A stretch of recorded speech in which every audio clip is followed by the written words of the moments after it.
Seth Brinzel. Seth Brinzel is a gay white father of a biracial child. You've got that. He's a gay white male father of a biracial child.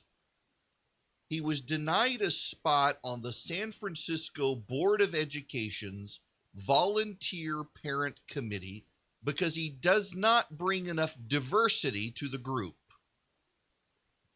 The Parent Advisory Council, also known as the PAC, unanimously supported Brinzel joining their all-female committee and submitted his name to the school board. San Francisco Chronicle columnist Heather Knight reported that during a board meeting on Tuesday night, his approval was debated for more than 2 hours. This is from KGO Radio. Opposition to his approval focused on the fact that he is white and will not provide enough diversity on the council. The council has 5 empty seats. Brinzel, who's the executive director of a music program for children, is openly gay. He lives in San Francisco with his husband and their young daughter. If approved, Brinzel would have been the only man on the council. What I find interesting here is in this KGO radio report, they refer to him as the only father on the council. He would be the only man on the council. According to an online transcript, what prompted a representative of PAC, when prompted, a representative of the PAC said the PAC can have up to 15 regular members and 3 alternates. Currently, we have 10 regular members and no alternates. I'll give you a breakdown. Currently, the Parent Advisory Council has 2 African-American parents, 1 Asian-American parent, 3 Latinx parents. Wait, what? 3 Latinx parent. How is it singular? 1 Pacific Islander parent and 3 white parents. There are currently, all of those are women. So you've got 2 African-American women, 1 Asian-American woman, 3 Latina women, 1 Pacific Islander woman, and 3 white women. Now, a reporter in San Francisco at this radio station, no less, accused Fox News when this came out of covering the story to avoid having to cover Donald Trump's latest impeachment.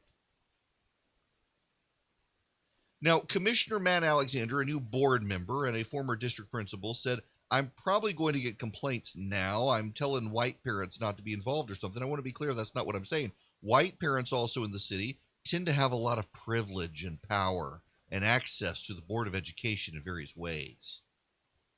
A Brinzel supporter noted he would have been the only man on the council and the only gay person on the council, and there's diversity beyond the color of our skin.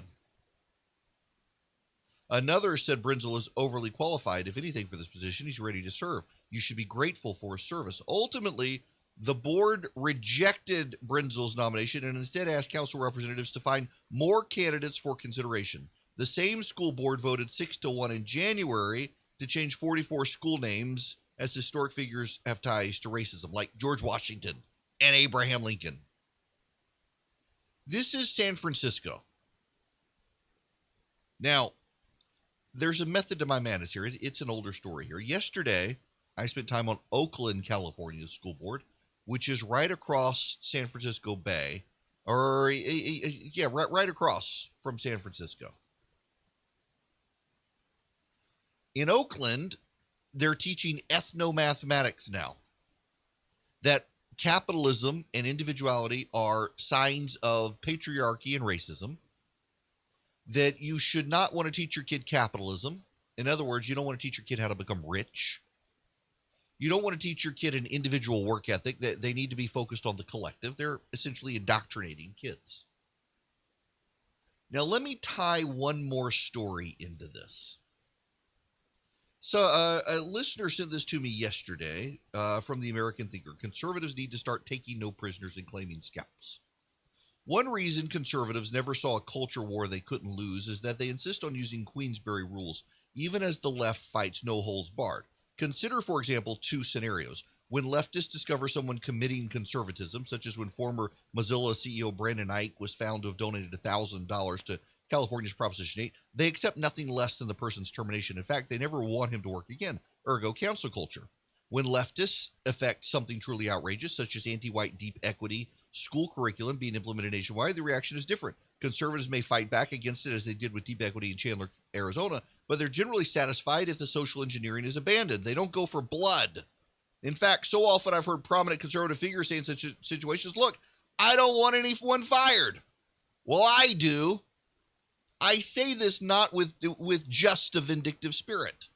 Liberals make sure to administer a coup de grace, generally driven by anger and hatred, emotions epitomizing them. Yet slightly more thoughtful leftists may have an additional reason and understand something. Culture wars are zero-sum games, and winning a battle but leaving your adversary in place to fight another day is no recipe for victory. With respect to school indoctrination, consider if you caught a teacher trying to molest your child, would you be satisfied with an apology and continue leaving your child in his care? Why should it be any different when a teacher visits upon his child the rape of mind, heart, and soul? The point apparently missed is that in such a situation, the problem is not that the educator tried to affect a given type of toxic indoctrination, is that he's the kind of person who would affect toxic indoctrination. This won't change just because you successfully mitigate an obvious symptom of his moral disease. He's still infected.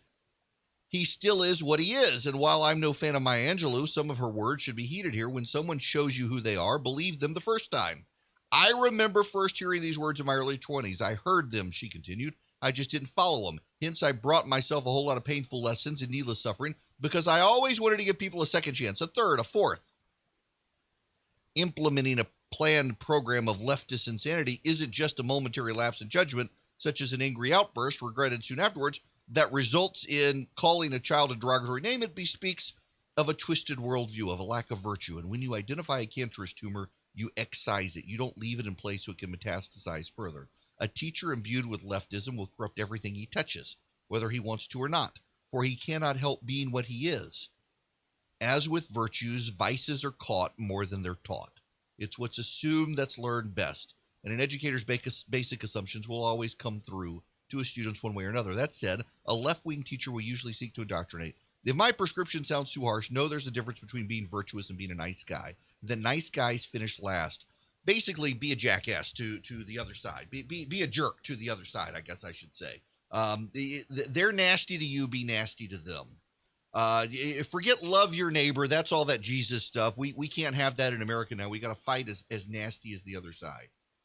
Now, I would note, by the way, it's worth noting that when I read this piece, there's actually not there's a lot of outrage and a lot of calls to be nasty, but no how. How do you do to the left what the left does to you? One thing conservatives, I think, have to keep in mind, which is never even addressed here, is that conservatives, we're not culturally dominant right now. You know, for example, conservatives were screaming about the Trump administration's Centers for Disease Control. This is the Donald Trump Centers for Disease Control issuing guidelines for COVID vaccines that required giving them to minority communities before you gave them to white people. Give the vaccine to the young black person or the young Latino person sooner than you give it to the elderly white person, because they have dealt with systemic racism and the elderly white person hasn't. Never mind that the elderly white person is more likely to die of it than the young Latino person. You got to give it to him first to address systemic racism in the country. Now, that was a bureaucrat at the CDC who's still there who did that. And conservatives put up a massive fight about this. And it was only when people on the left pointed out, wait a second, this really is anti-science. Only then was something done. Why? Because progressives have dominant street cred in this country and cultural institutions over conservatives. It's easier for a progressive to cancel someone than a progressive. So I would submit to you, I tie all these stories together because I think conservatives can't fight like the left. I don't think we have the cultural institutions to be able to fight against the left. I don't think we can affect cancel culture because cancel culture is not about the American people choosing to cancel something. It's about institutions choosing to cancel something. And a Fortune 500 company governed by progressives like Disney is more likely to cancel a Gina Carano, who made a comparison to conservative treatment now to Jews being treated by the Nazis, where they will leave in place a progressive director who advocates throwing Trump supporters in wood chippers. It's a double standard. And you've got to acknowledge the double standard.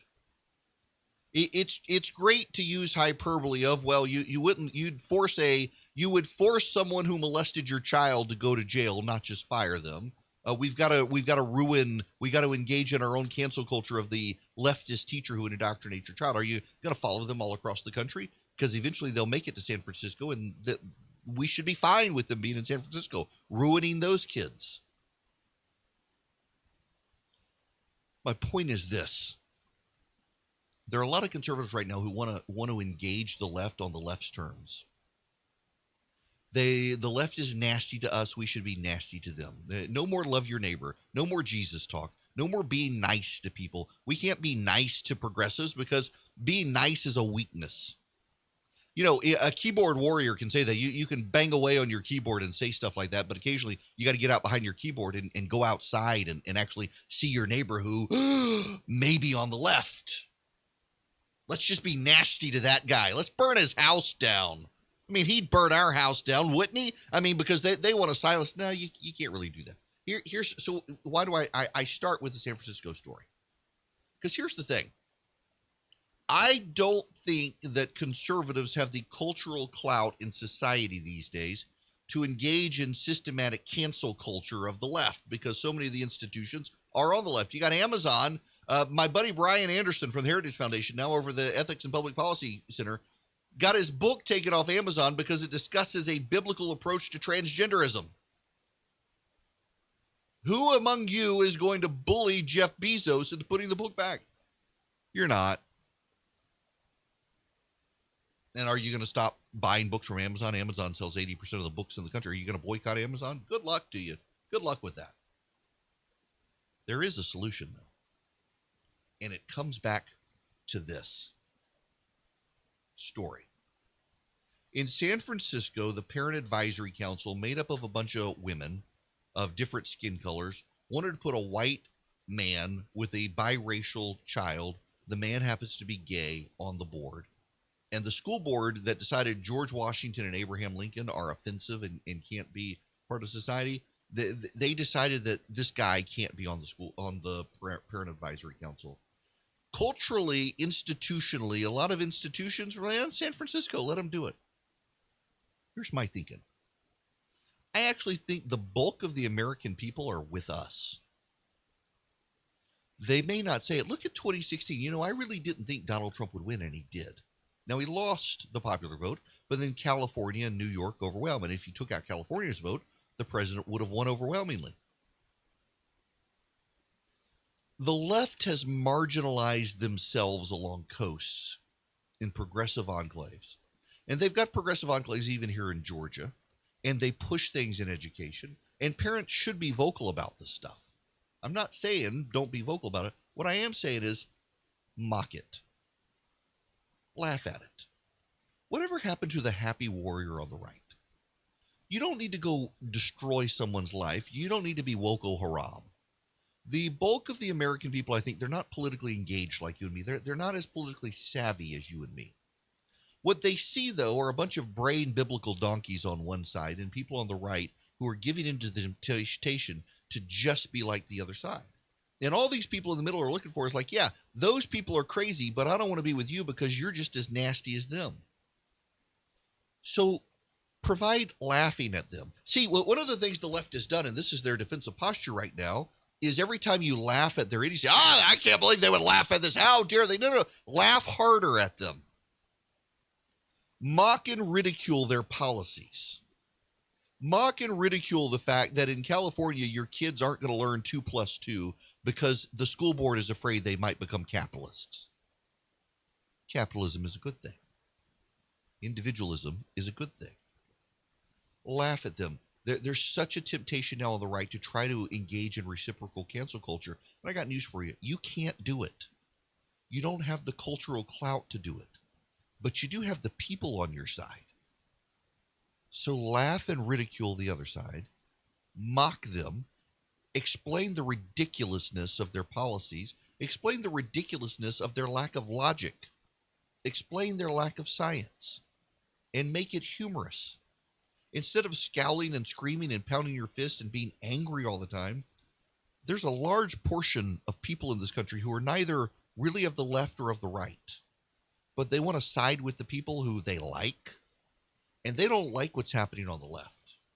But when you're comparing teachers to child molesters because they're teaching your kids something you don't like, and you're screaming and saying we must eliminate them and they're evil and evil can't be tolerated, they're going to look at you and say, that dude's crazy. And they may just sit home. And guess what? If all those people sit home, believe it or not, there are more people on the left than on the right in this country right now. And if we're going to convert people back to our side, we can't do it with a fist and a scowl on our face. We do it with an open hand and a smile.